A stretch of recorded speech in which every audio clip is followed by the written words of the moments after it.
नमस्कार, आप देख रहे हैं डॉक्टर साहिब आपके साथ मैं हूँ मुस्कान दशवा। आज के इस एपिसोड में हम ये बात करेंगे और ये जानेंगे कि एक उम्र के बाद ऐसी कौन-कौन सी हार्ट से जुड़ी बीमारियाँ हैं जो अक्सर लोगों में देखी जाती है। और साथ ही साथ कई बार हमने ऐसा सुना है कि एक उम्र के बाद किसी भी बीमारी की सर्जरी करने से पहले बहुत सारी चीज़ें देखी जाती है, बहुत सारी चीज़ें सोची जाती हैं और कई बार लोग इसी वजह से जो उम्र-दराज़ लोग हैं या एजेड लोग हैं वो डर जाते हैं। आज हम इसी पे तमाम जानकारी लेंगे और बातचीत करेंगे और ये जानेंगे कि अगर हार्ट से जुड़ी कोई प्रॉब्लम आती है तो ऐसे सर्जरी करने में क्या कुछ दिक्कतें आती हैं या नहीं। और इसी पे तमाम बात करने के लिए आज हमारे साथ मौजूद है डॉक्टर अजीत प्रधान। आपको बता दें कि बिहार के जानी-मानी और पहले कार्डियक सर्जन हैं और साथ ही साथ आपको बता दें कि चीफ कार्डियक सर्जन है जीवक हार्ट हॉस्पिटल में। सर नमस्कार, बहुत-बहुत स्वागत है आपका। Thank you. सर मैं आपसे अगर बात करूँ, अगर हम एजेड लोगों की बात करें जो 60-70 से ऊपर हैं, सबसे पहले तो मैं आपसे ये जानना चाहूँगी कि हार्ट से जुड़ी ऐसी कौन-कौन सी बीमारियाँ हैं जो ज़्यादातर लोगों में देखी जाती है, जो एजेड लोग हैं? और साथ ही साथ कई बार ऐसा भी देखा जाता है लोगों के मन में एक डर होता है कि एक उम्र के बाद अगर सर्जरी करेंगे तो शायद हम बच नहीं पाएँगे या बहुत सारी चीज़ें होती हैं उनके दिमाग में आती है। मैं आपसे जानना चाहूँगी जो भी मिथक हैं लोगों के मन में या डर है उसके बारे में आप क्या कुछ कहना चाहेंगे? देखिए, सबसे पहले तो चीज़ है ना, एक हुआ क्रोनोलॉजिकल एज। क्रोनोलॉजिकल एज हुआ कि वो आदमी 80 साल का है, वो आदमी 85 साल का है। और मैं उसी भाषा में बोलता हूँ जो मैं अपने मरीज लोग को बोलता हूँ जो घबराते हैं। और एक आदमी का हुआ बायोलॉजिकल एज और एक हुआ क्रोनोलॉजिकल। एक हुआ कि वो आदमी है 55 साल का लेकिन उसकी किडनी गड़बड़ है, ये फेफड़ा गड़बड़ है, उसका अपना शरीर को इतना मिसयूज किया है कि उसका एक्चुअल एज जो शरीर जो है ना वो 80 साल के उम्र के आदमी से भी ज्यादा कमजोर है। आपको ये देखना है कि एज पर से it should not be a contraindication for any treatment.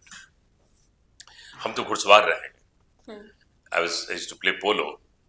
हम लोग घुड़सवारी में क्या करते थे कि जब घोड़ा जो है ना, जब दौड़ नहीं सकता था ना, बड़ी क्रूअल चीज है, तो उसको गोली मार दी जाती थी, बैठ के खाना खा रहे हैं।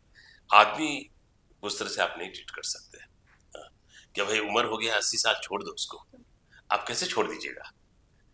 अगर 80 साल का है, अगर हमारे पास ऑप्शन है कि अगर 80 साल के आदमी को अगर गोली लग जाएगा तो आप क्या कीजिएगा? गोली निकलवाएगा कि नहीं? क्योंकि वो प्रत्यक्ष आपके आंख के सामने तो आपको नहीं पता चल रहा है। हाँ, ये जरूर है, आपका सवाल सही है कि हमारे पास ऑप्शन है कि नहीं। हम लोग कब इंटरवीन करें? अगर कुछ अर्जेंसी है, फॉर एग्जाम्पल अगर मैंने ऊपर में ही आप मेरे अभी सर्जिकल आईसीयू में जाएगा, एक 78 साल का आदमी है, उसका मैंने बाईपास सर्जरी किया है परसों। उसके भी परिजन काफी घबराए हुए थे कि 78 साल में आप सर्जरी कर रहे हैं। हम उसको यही बोले कि तब ठीक है, ऐसे जाने दो उसको। क्रिटिकल लेफ्ट मेन था, रिकरेंट रेस्ट एंजाइना हो रहा था। वो पर्सन का मेडिसिन पर रहता तो उसकी जान जाने की संभावना 99% से ज्यादा है। उम्र के साथ रिस्क बढ़ता है। जैसे कॉर्निया हार्ट डिजीज में अगर हम लोग नॉर्मल कहते हैं 1 to 2% रिस्क, तो 80 साल हो जाने के बाद वो रिस्क डबल हो जाता है, 4% होता है। लेकिन दवाई पर रखने में जहाँ खतरा 99% है और एक तरफ 5% है, आप क्या चुनेंगे? है ना? तो एज पर से should not be under contraindication. हाँ, अगर एज हो गया है पेशेंट को हम लोग दवाई से मैनेज कर सकते हैं, तो I would not like to give him the discomfort कि मैंने उसको छाती को चीरा है बेचारा, उस वक्त में अपना देखा है। लेकिन इस पेशेंट को जैसे एग्जाम्पल के तौर पर 78 साल में रेस्ट एंजाइना हो रहा है, रेस्ट एंजाइना बैठे बैठे चेस्ट पेन हो रहा था, क्रिटिकल लेफ्ट में था, उसको अगर नहीं करते तो आजकल मर जाता। तो फिर आप किसको दोष देते? अपने आप को दोष देते कि आपने क्यों नहीं किया है, परिजन अपने आप को दोष देते हैं। आजकल रिस्क कम करने के लिए बहुत सी हम लोग ने we have also looked into the fact कि भाई एज के साथ अगर रिस्क बढ़ जाता है, जैसे एओर्टिक वाल्व डिजीज में अगर एज के साथ रिस्क बढ़ता है, because then we have modalities like बिना ऑपरेशन के हम लोग जिसको टावी कहते हैं वो कर सकते हैं। अगर जो ऑपरेशन महंगी ट्रीटमेंट है, लेकिन वी हैव ऑप्शन।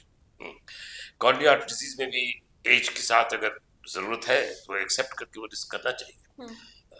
जी। और साथ ही साथ मैं ये भी जानना चाहूँगी जिन भी लोगों का हार्ट सर्जरी होता है या किसी भी तरह का कोई भी सर्जरी होता है, अगर हम हार्ट सर्जरी की ही बात करें, तो सर्जरी के तुरंत बाद बहुत सारी चीज़ें होती हैं, उन्हें कहा जाता है कि प्रिकॉशन लेना है या नई चीज़ें खानी है। मैं आपसे जानना चाहूँगी ऐसा कुछ है और साथ ही अगर क्या चीज़ें करने से बचना है सर्जरी के तुरंत बाद या 1 महीने या कुछ दिन? नहीं, अभी तो डिपेंड होता है कौन सा सर्जरी आपने कराया है। अगर जैसे कि कंजेनिटल हार्ट डिजीज, इसके पहले आप एक सवाल था, मैं पर और बता दूं कि आप उम्र के साथ आप रिस्क बता रही थी ना। कभी कभी बच्चों में हम लोग को 2 दिन के अंदर सर्जरी करनी पड़ती है। कभी कभी बच्चों में हम लोग ने, मैंने एक बच्चा का सर्जरी किया था, 2 दिन की उम्र में करना पड़ा था। एक बच्चे में सर्जरी हम लोग करते हैं जिसको आर्टीरियल स्विच ऑपरेशन कहते हैं, जो बहुत ही जटिल बीमारी है, बहुत जटिल सर्जरी है। उसमें बच्चा 3 किलो का रहता है, उसमें सर्जरी करते हैं, है ना। That carries a much higher risk than people who are 80 years old। तो एज दोनों एक्सट्रीम देखिए, यंग एज एंड फिर ओल्ड एज ही नहीं देखिए। यंग एज को भी अगर उसको सर्जरी नहीं करें तो we are denying him treatment, we are writing off his death certificate the child, अगर हम उसको सर्जरी नहीं करते हैं। Similarly, in elderly person, if he needs a surgery because if there's no alternative, तो अगर हम लोग नहीं करते हैं, we are denying him treatment. We are ourselves writing his death certificate. आप पूछिए, अभी आपने बात अभी पूछी कि क्या क्या परहेज और क्या करना चाहिए। वैल्वुलर हार्ट डिजीज या कंजेनिटल हार्ट डिजीज के साथ हम लोग ज्यादा परहेज नहीं करते हैं after surgery. Congenital heart disease तो करते ही नहीं है, शायद ही करते हैं। वैल्वुलर हार्ट डिजीज के बाद हाँ खून पतला करने की दवाई देते हैं, जिसको वार्फरिन या एसिट्रॉम कहते हैं। तो उसके साथ कोई दवाई हो या कोई खाने पीने का साग हो, ये सबका इंटरेक्शन नहीं हो, बस उतना ही भर तक लिमिटेड रहता है। ये जो परहेज की बात आप करती हैं, ये कॉर्नरी आर्टरी डिजीज जिसमें बाईपास सर्जरी एंजियोप्लास्टी हम लोग करते हैं, उसमें बताते हैं। बिकॉज कॉर्नरी आर्टरी डिजीज एक एथेरोस्क्लेरोटिक कॉर्नरी आर्टरी डिजीज है, वो हम लोग सिम्टोमेटिक रिलीफ की है। यहाँ से आप बिहार शरीफ जा रही रोड ब्लॉक है, हमने बाईपास रोड बना दिया, लेकिन लोग को तमीज नहीं सिखाएगा तो फिर वो उस बाईपास रोड में भी गंदगी डालेंगे, वो भी ब्लॉक हो जाएगी। तो कॉर्निया आर्टरीज में परहेज बताते हैं कि हाँ चिकनाहट वाली चीज मत खाइए, स्मोकिंग अवॉइड कीजिए, डायबिटीज कंट्रोल रखिए, नियमित रूप से एक्सरसाइज कीजिए, ताकि जो नया रास्ता बनाया है साफ सुथरा, इसमें बीमारी नहीं लग जाए। जी सर, बहुत बहुत शुक्रिया तमाम जानकारी देने के लिए। तो आशा करते हैं दर्शकों की जो तमाम जानकारी है आपके लिए लाभदायक रही है। तो आज की इस वीडियो में इतना ही। अगर आपने अब तक हमारे चैनल को सब्सक्राइब नहीं किया तो तुरंत कर लीजिए, साथ ही हमारे फेसबुक पेज को लाइक करें। वीडियो देखने के लिए आपका धन्यवाद।